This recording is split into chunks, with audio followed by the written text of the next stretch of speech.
Bom dia, tudo bem com vocês? Tudo bem comigo? Bom, terminamos. Terminamos o livro 6 do Retorno do Rei.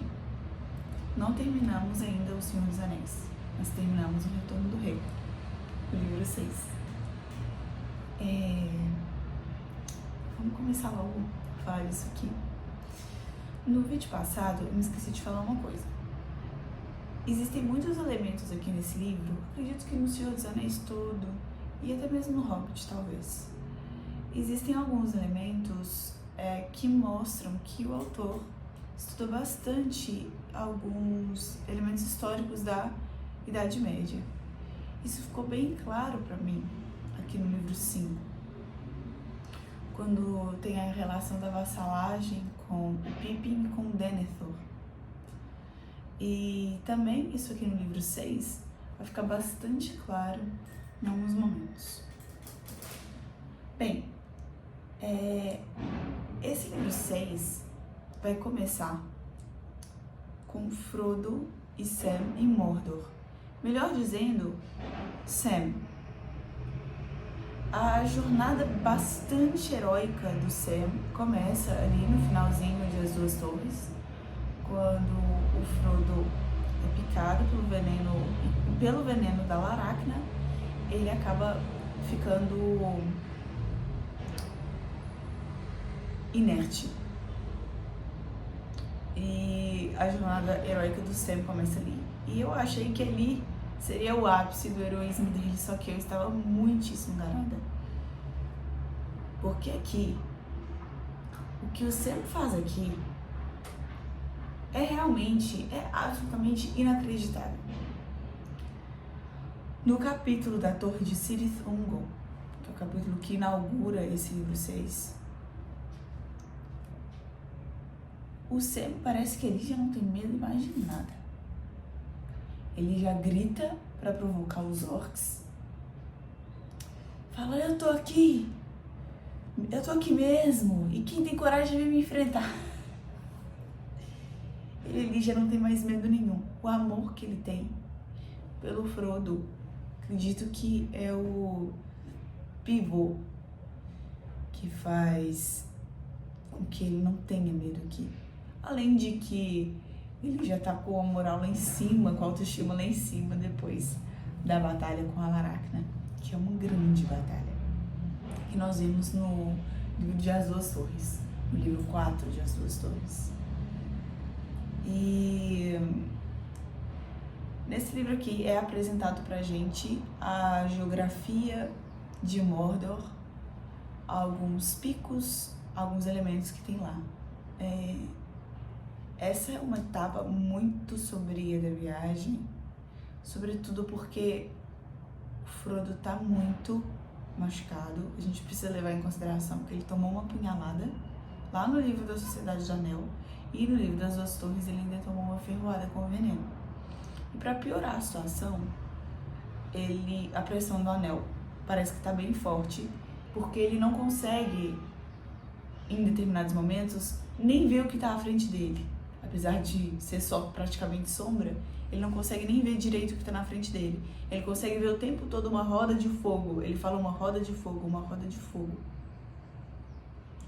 E em um determinado momento o Sam se oferece para levar o anel para ele por um tempo. E ele logo fica enraivecido, e após ele percebe que realmente o anel está começando a... Ele tem a consciência de que o anel faz mal a ele e que o faz ter atitudes que ele não teria. E essa etapa da viagem é muito triste mesmo, porque a comida e sobretudo a água tá muito escassa. E nesse livro é falado aqui que o ar de Mordor, ele ressecava a boca, ele deixava tudo ressecado. E o Sam, maravilhosamente, eu nem preciso dizer que o Sam é um grande herói, mas ele vai se tornar um herói ainda maior, porque eu vou contar aqui pra vocês ainda. É muito bonito ver o Sam guardando a água pro Frodo. E tem uma cena muito bacana que, como eles estão sem água, em alguns momentos em alguns reguinhos chegam pequenas quantidades de água em Mordor. E aí o Sam disse, mas eu vou tomar primeiro. E o Frodo, calma, tem pra nós dois. Ele, não, patrão, é porque eu vou ver se a água tá envenenada. Eu achei essa parte espetacular. Isso mostra que o Sam estava disposto a morrer pelo Frodo. Ele estava disposto a morrer pelo Frodo. E assim, não fica nenhuma dúvida disso, isso é muito claro. Pois bem, e aí eles vão se aproximando nessa caminhada super difícil. Eles vão se aproximando do Monte da Perdição. Eu acho que uma coisa que cabe ressaltar aqui nesse momento da história, o desentendimento entre diferentes clãs de orcs. A gente vê isso nas Duas Torres e a gente vê isso aqui. O desentendimento entre os clãs ajuda muito na jornada de Frodo e Sam. Ajuda bastante na jornada de Merry e Pippin lá nas Duas Torres, porque os orcs de Barad-dûr e os orcs de Isengard acabam se desentendendo. E aqui isso também acontece. Os orcs de Barad-dûr e de Minas Ithil, que se tornou Minas Morgul, acabam se desentendendo também e eles acabam fazendo uma chacina lá na Torre de Cirith Ungol.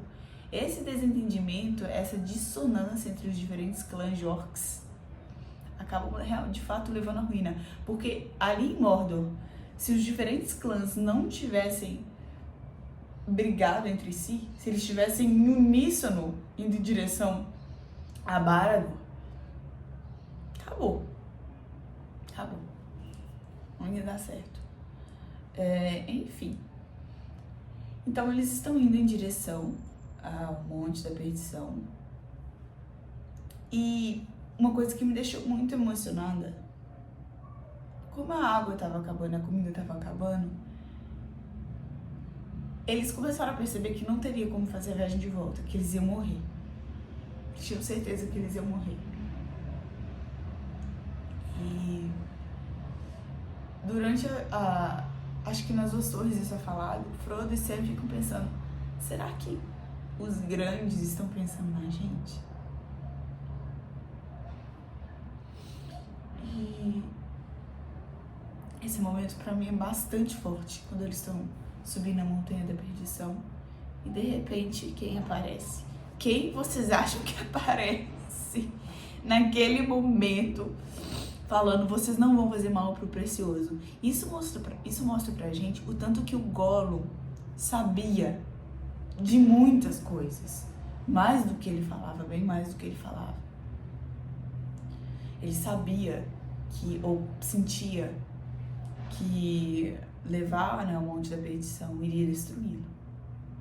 De alguma forma ele sabia disso. Pois bem, e pela última vez, o Sam decide poupar a vida do Gollum. Durante todo o Hobbit, o Senhor dos Anéis, o Gollum ou ele não é acertado, não é alvejado, ou alguém resolve poupar a vida dele o tempo todo. E à medida que eles vão subindo a Montanha da Perdição, o Sam cuida do Gollum e o Frodo sobe. Só que na hora de jogar o anel na fenda da perdição, o Frodo não dá conta. Ele acaba falando, não, esse anel é meu e eu não vou destruir, e porque é meu e é isso aí. Acaba acontecendo isso. E o Gollum vai pra cima dele, ele coloca o anel no dedo.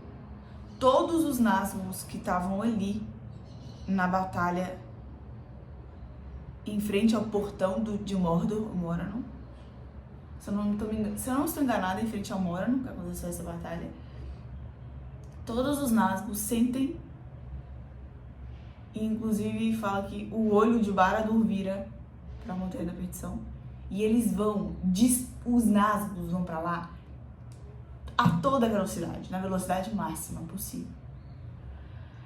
E uma coisa importante ressaltar, o Sam e o Frodo bem cansados, antes deles subirem pra Montanha da Perdição, eles sentiram que agora é o momento. Alguma coisa deu neles e eles sentiram que agora era aquele momento. E de fato era, porque estava acontecendo a batalha lá fora e os Nazgûl vêm alados a toda velocidade atrás. E graças ao Gollum, que arranca o anel do dedo do Frodo, ou melhor dizendo, arranca o dedo do Frodo, ele fica feliz que ele recupera o anel e ele acaba tropeçando e caindo na fenda da perdição, junto com o anel. E Gollum aí acaba sendo, pelo menos nessa reta final, o responsável, mesmo que sem querer, pela destruição do anel. E o vulcão o Monte da Perdição começa a entrar em erupção, os Nazgûl são atingidos pela lava desse vulcão em erupção. E então, é isso. A demanda foi concluída. E a descida do Sam e do Frodo, quando eles achavam que eles iam morrer, ali eles tinham certeza absoluta que eles iam morrer. Aquela descida deles, juntos, pensando que ia morrer, foi um dos momentos mais emocionantes da obra pra mim. E nossa, aquilo ali realmente me pegou. E Gandalf então manda o Rei das Águias, junto com outras duas águias velozes, para buscá-los ali na Montanha da Perdição. E o Frodo fala pro Sam, Sam, o Gandalf tinha razão. Se não fosse Gollum, o anel não teria sido destruído. Obviamente o Gollum finalmente morre nesse momento, depois de tantos outros momentos que ele poderia ter morrido nessa obra. E uma coisa que eu pensei foi, e agora? Então, ainda tem bastante livro pela frente. O que o Tolkien vai arrumar? E ele arruma. O velhinho sabe escrever. Porque ele ainda arruma outros momentos muito emocionantes. A coroação do rei Aragorn é muito emocionante. O Faramir acaba se casando com a Éowyn e eles se apaixonam de uma forma muito linda também.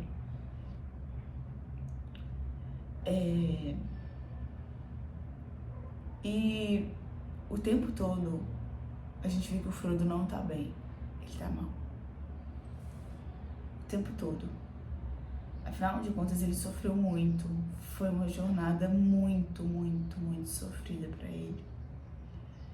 E eles voltam assim com todas as honras. O Théoden é levado à marca, ele é enterrado lá, em Rohan. E o Aragorn se casa com a Arwen. Eu sei que tem um apêndice do conto de Aragorn e Arwen, mas no livro de Senhor dos Anéis não fica claro o romance entre eles. A Arwen e o Aragorn se casam do nada, assim. Me falaram que o Tolkien tentou colocar o conto de Aragorn e Arwen dentro do Senhor dos Anéis, num local que não fosse os apêndices, mas acabou que não deu. Mas tudo bem. Então Aragorn tem uma coroação linda, maravilhosa. O Faramir continua na posição de regente de Gondor. Ele se torna príncipe de Ithilien e se casando com a Éowyn, fortalecendo a aliança entre Gondor e Rohan. Bom, retornando os hobbits para suas casas, a gente começa a ver na estrada, principalmente na conversa com o Carrapicho, que as coisas não estão muito bem no condado. Porque eles encontram o Saruman na estrada, e o Saruman absolutamente todo ferrado. Ele e o Grima, língua de cobra. E ele fala, não, eu perdi, mas na terra de vocês, no condado, nunca mais vai crescer nada. Nunca mais vai crescer nada. E quando eles chegam no condado, a gente tá tudo bagunçado, tá tudo desordenado. O Gandalf vai conversar com o Tom Bombadil. Se tinha um personagem que eu queria ver nessa volta, era o Tom Bombadil, e a conversa com o Gandalf, que eu nunca vou ficar sabendo o que é, que me falaram que não tem carta, que não tem lugar nenhum essa conversa. Mas os nossos 4 hobbits, que já não são mais os mesmos 4 hobbits que deixaram o condado, começam a entrar no condado. Tem uma placa aqui de regra, de coisa que não pode entrar, e é até um pouco cômico esse capítulo do expurgo do condado, porque os 4 hobbits hoje já não tem medo de mais nada. Eles começam a rir dos condestáveis, perguntando o que é isso. O Frodo também ri, eles pegam a placa, não estão nem aí, vão entrando do jeito que eles querem entrar. Gente, lá tava tudo queimado, as terras todas queimadas, as árvores todas derrubadas, escassez de alimento, escassez da erva de fumo. Alguns homens daquela região que se juntaram a Isengard, parece que se tornaram, o Ronald Kirmes usou o termo rufiões. Eles eram rufiões e eles foram lá pro condado e tomaram conta. E tava tudo bagunçado. E acontece uma batalha no condado. Alguns hobbits morrem, e alguns desses homens também morrem. E eles são homens muito covardes, porque diferente dos orcs que a gente vê nas batalhas, e diferente dos homens de Rohan e Gondor, eles fogem, depois eles voltam e atacam novamente. Eles são homens muito covardes.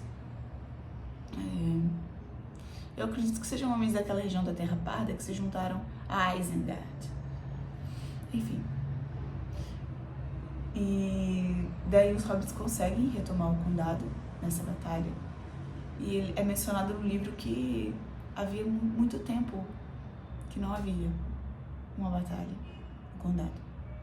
Que é uma terra de paz, de abundância, de fartura. E quem estava ali tomando conta, no final das contas, era o Saruman. O Língua de Cobra. Eles acabam matando um dos hobbits e é muito triste essa cena. O Frodo, ele atinge o ápice da sabedoria dele nesse momento, porque ele resolve poupar a vida do Saruman e mostra, não, esse aqui, ele vem de uma classe a qual nós não poderíamos nem tocar. Deixe-o sair com vida. E essa é a maior humilhação pro Saruman, porque o Saruman chamou os hobbits de ralezinha ali na Torre de Orthanc, quando o Grima jogou a Palantir, ele chamou os hobbits de ralezinha. E aqui, Frodo demonstra o ápice de sua sabedoria. Uma sabedoria tão grande que talvez poderia ser equiparada a Gandalf nessa fala. E aí ele destrói o Saruman. E o Saruman diz, pequeno, você cresceu, você se tornou muito sábio. De fato, o Frodo se tornou muito sábio. Ele não é o mesmo hobbit. Inclusive, isso é falado na obra. E o Grima, Língua de Cobra, no ápice da sua raiva, acaba cortando a garganta do Saruman. E depois é alvejado por algumas flechas de hobbits. Como foram bravos os hobbits. E os Tuks, que foram os primeiros a ter coragem de se rebelar contra essa situação. A gente já sabe lá do Hobbit que os Tuks são uma classe diferenciada de hobbits. E o Bilbo e o Frodo são descendentes de Tuks. E os hobbits demonstram muita bravura nessa batalha contra os homens. E eles acabam ganhando de lavada, apesar de que houve algumas mortes. Então, continuando, o Sam se casa com uma moça que se chama Rosinha. E também foi meio que do nada, igual o Aragorn e a Arwen. Mas tudo bem, porque na Idade Média é assim mesmo, os casamentos eram arranjados. Então, teoricamente, as pessoas não se conheciam, então tudo bem. É uma pena, porque eu queria que o Sam tivesse se casado com o Frodo. E, aliás, era o que o Frodo queria, porque ele chamou o Sam pra morar com ele. Aí o Sam falou, não, mas eu me casei. Eu, não, Sam, não tem problema, você pode se mudar aqui com a Rosinha aqui pra casa e ter quantos filhos você quiser, que aqui em casa tem muito lugar. Então, que esse ritmo, conforme eu falei no vídeo passado, o ritmo aqui do Retorno do Rei, ele é muito mais acelerado. No começo, os hobbits andam devagarzinho, eles não conhecem muito lugar, eles sentem medo. E que como eles estão a cavalo o tempo todo, eu acho que por isso a narrativa fica bem mais acelerada. Tão acelerada que pra mim não precisava ser tanto, sabe? Eu gostaria que o capítulo dos Portos Cinzentos fosse um pouco mais longo, para explicar um pouco mais sobre a decisão do Frodo de partir. Eu achei legal que os 3 anéis são apresentados pra gente no final, e eles perdem o seu poder, e o frasco da Galadriel também apaga no final. E aí o Frodo acaba indo embora com os elfos, Gandalf, e ficam Sam, Merry e Pippin no condado. Eles retornam ao condado. É isso. Eu gostei muito. Eu gostaria que o capítulo final dos Portos Cinzentos fosse um pouquinho mais longo, mas eu acho que o leitor entende a dor que o Frodo estava passando, a dor que o Frodo sofreu demais. Ele sofreu demais. Só quem lê o livro sabe a dor que o Frodo passou.